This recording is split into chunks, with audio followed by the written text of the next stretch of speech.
Hey, good morning, everybody, and welcome back. This is the Mic Drop Show. Hey, this is where we talk about real estate, real freedom, and real results. And I'm your host, Mike Morawski, the multifamily bounce back coach, investor, educator, and your guide to scaling smart, stacking doors, and building real wealth without burning out. And so easy in this business sometimes to get discouraged and burn out. This is where we talk about real stuff, though, things that keep us stuck. So whether you are a passive investor looking for an opportunity to invest in, or whether you're an active investor, this is the place for you to be. Hey, today we're going to talk about underwriting. And this is something most people avoid or try to kind of skirt the issue before they look at a deal or buy a deal. But a lot of what helps around this is understanding all of the fundamentals around underwriting. And you know what? Maybe even having a coach to help you. And I'm going to tell a couple stories today about a couple of my clients and what they've done on their own. You know, here's the truth though. You can have the drive, you can have the network, and even have the capital. But if you can't underwrite a deal with confidence, or if you're trying to figure this game out alone, it's only a matter of time before you stall out and get smoked. Here's the deal. I spent 15 years in the residential real estate business, and I thought this will be a breeze. I'll go from residential real estate, selling over 120 houses a year, to the apartment business. And I thought, no, this will be a snap. I'll be able to do this very quickly, and it'll go well. Well, I learned very quickly that as soon as somebody said to me, NOI, yield maintenance, cap rate, I was totally lost. Because on the residential side, you don't talk like that, right? That's not the language you use.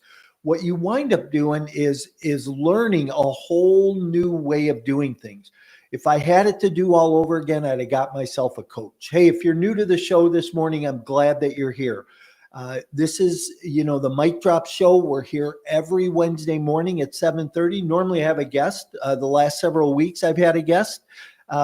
My guest this morning, Bronson Hill, had emergency come up and had to reschedule. So we will have him back on in the next few weeks here, but hope everything's all right with him.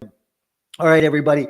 This is where people throughout the week DM me or email me with questions, different questions and topics. And we've compiled some underwriting questions that people have had over the last several weeks. What I like to do is I like to address these issues for people and, see if I can bring some clarity. I've been in the business over 30 years. And, during that time, I've seen a lot of market cycles. I've seen ups and downs. I've made mistakes. And I've had a lot of successes along the way. And what I want to do is help you do the same without the mistakes, without the challenges. And I think that by underwriting properly is really the first basis. If you're a multifamily investor, you're out there building a syndication, putting a team together, there's two really important, really critical components to acquiring your first deal or scaling your doors. First is underwriting, and second is raising capital. And both take a lot of effort and take a lot of experience to get you to that point. But, one of the first questions that came up over the last few weeks is, what are the three most important mess ups that people do when they're underwriting? So what are the three biggest mistakes that people make? Well, I think one of them is that we overestimate rent growth. And when we're underwriting and we're taking a look at rents and where rents are projected and where rents are going, we get a little bit too aggressive. I really believe that when we are underwriting, we need to stay much more conservative.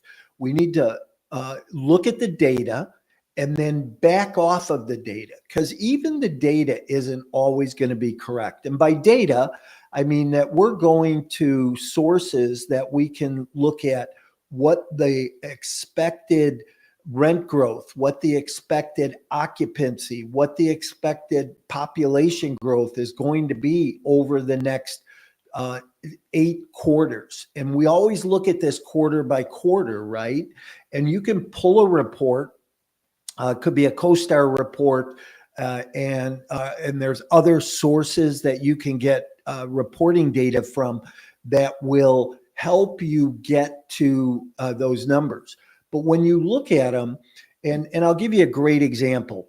Right now, if we look at the Tampa, Florida market, Tampa right now, over the next 2 years, the next 8 quarters, is projected to have a rent growth just under 4%, between 3.5% and 4%. Well, if I'm underwriting a deal in the Florida market or in the Tampa market, that central Florida market, I'm going to be using somewhere around 3%. And maybe even today, I'm going to try and underwrite those deals with no rent growth year one. And I want to be as conservative as I possibly can. But I think one of the challenges that we look at is we say, oh, rents are going to grow by 4%, especially in a market that has been continually growing rapidly over time. And that's not just going to continue to happen. So we have to back up and take a look at that differently.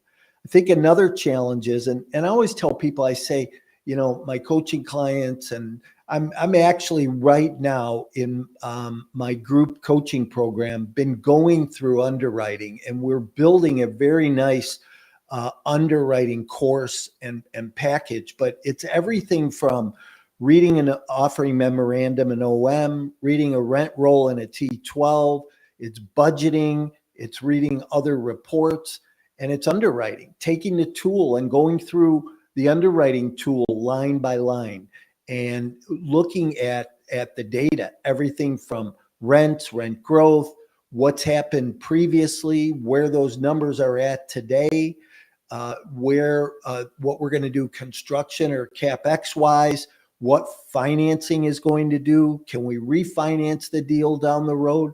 There's a lot of things you want to look at because underwriting tells the story. That's where you build your business plan, right? That's how you drive your operations, and you're going to pull your budgets from there as well.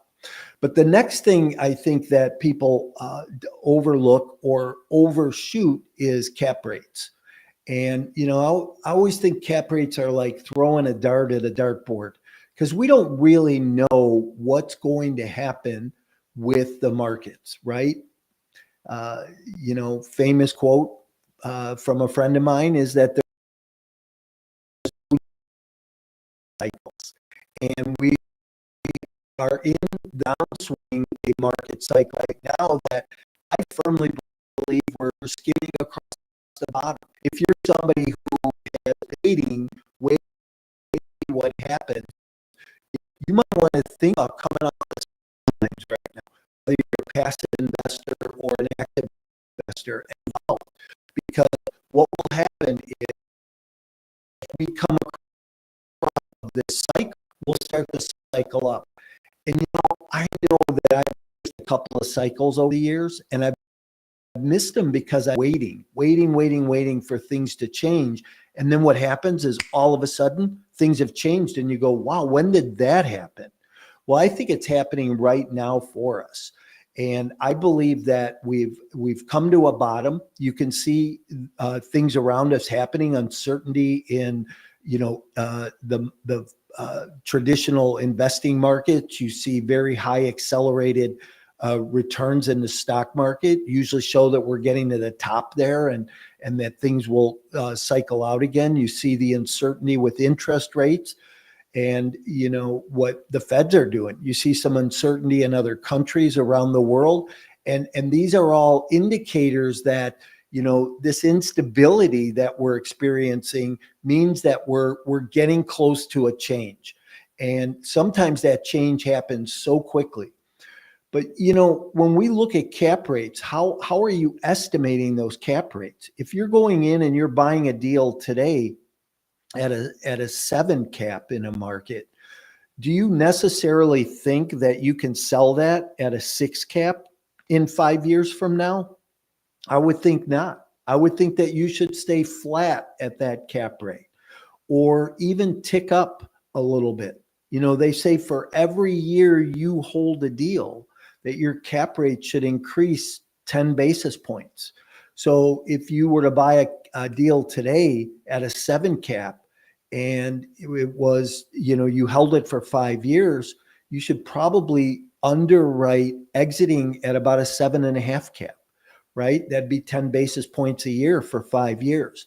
So, again, what you want to look at when you get there, though, is when you put that cap rate in, is go and look at your future sale price and the cost per unit.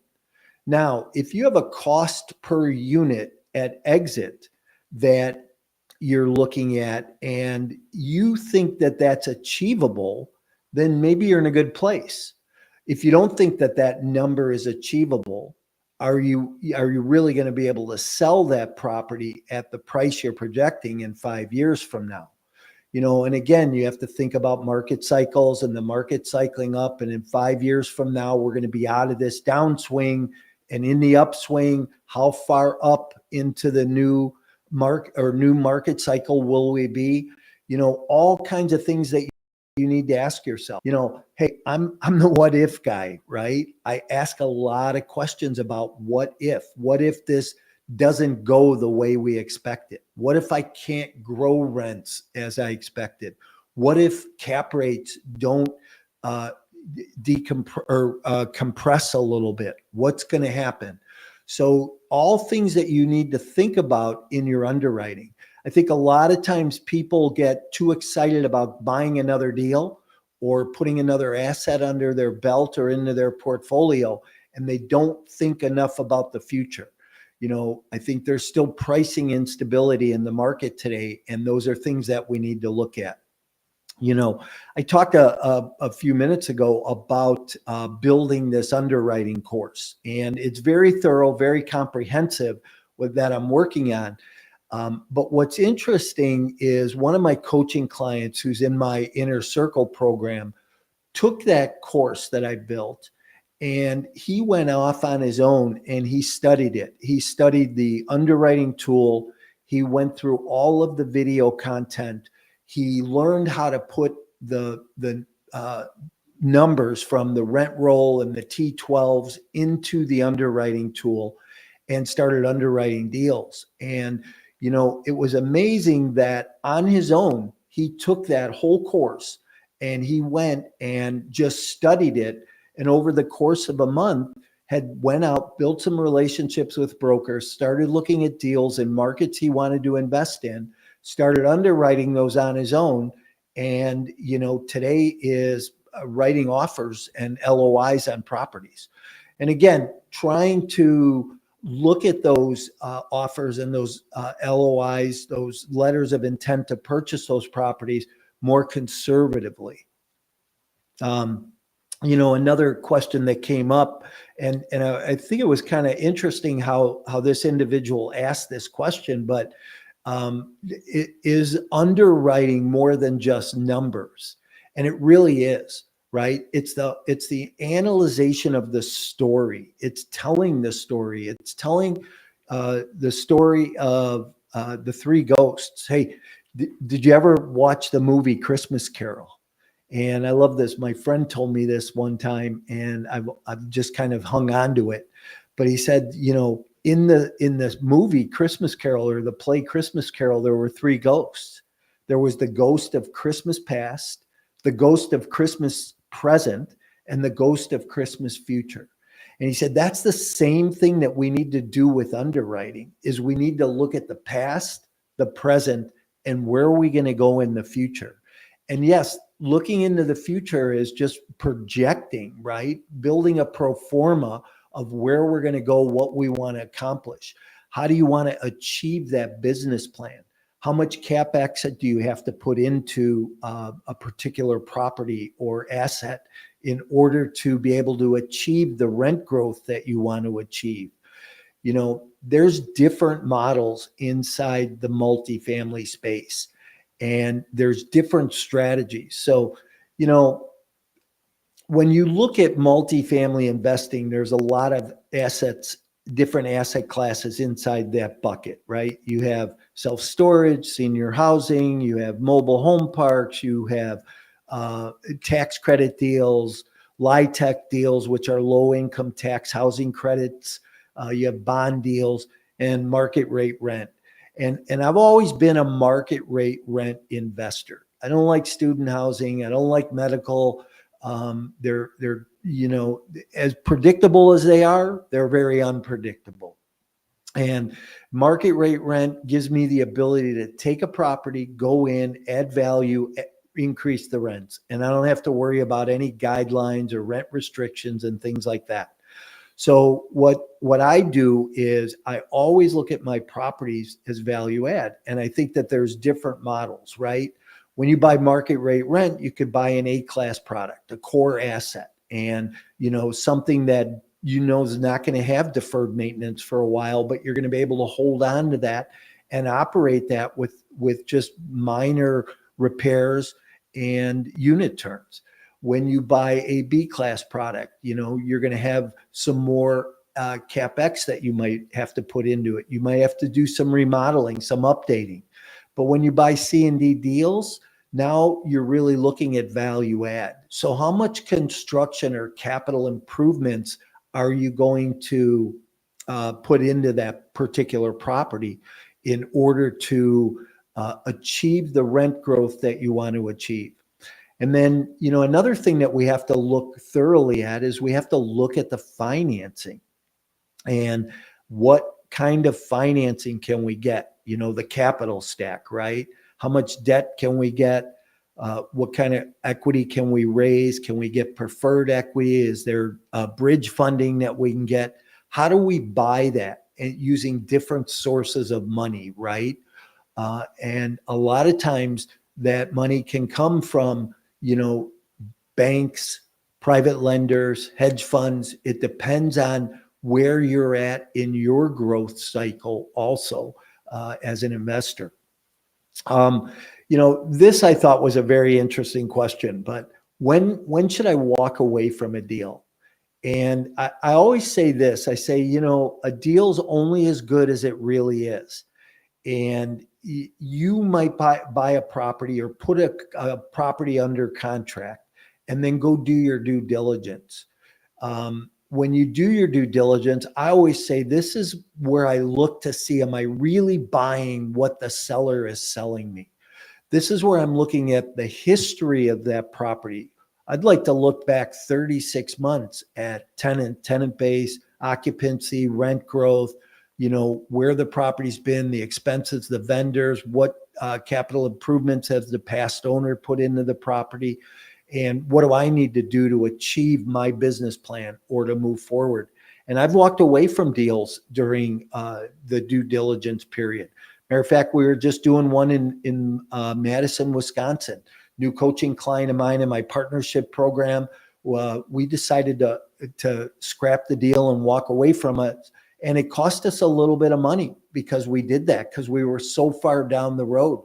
But we just realized that we weren't going to be able to operate the deal the way that we thought we were going to be able to operate it. So it was easier to kind of lick our wounds, take our losses and walk away from it than it was to buy something and have a challenged asset along the way. Sometimes challenged assets are not worth the fight. So it's easier early on to say, no, I'm going to just walk away. Sometimes during the negotiation process, you might have a tough seller. And, we bought some assets a year and a half ago from a seller that wasn't, like the most ethical seller. And looking back on it, it might have made sense just to not buy those assets and walk away from them. But what was attractive about it at the time was the interest rate. We were assuming some interest rates that were below 4%. And we were able to have, fixed rate debt for about 8 years. But some of the challenges that we've experienced along the way with that, it almost might have made sense to walk away. So if your gut tells you walk away, then maybe it becomes time to walk away. So let me ask you this. Are you somebody who is, new in the business? Maybe you're even a passive investor that wants to understand the underwriting process a little bit more. Are you somebody that wants to learn and, maybe have some good tools and some good resources at your fingertips that will help you look at, rent growth projections, market projections, the market traps? A deal is only as good as the market. Yeah, and I know that if, as a market driven investor, that market needs to make sense for me to be able to go into that market and buy an asset. I always say, if you brought me a great deal in the city of Chicago, I probably wouldn't look at it, just because I don't like the landlord laws in that market. I don't like how long it takes to get somebody evicted. If I have a problem, I'd rather be somewhere where the landlord laws are a lot more friendly and it's easier to run and operate a property from the landlord's perspective. So, hey, I hope maybe I answered some questions for you this morning. If you have questions, remember, this is the Mic Drop Show, and go and drop them in the comments or DM me and send me an email. I'd love to connect with you and get those questions answered for you, or get them answered for you on the next show. But so this is where we talk about real deals, though. Get down into the meat of it. So whether you're just starting out or you've already got a few properties under your belt, right?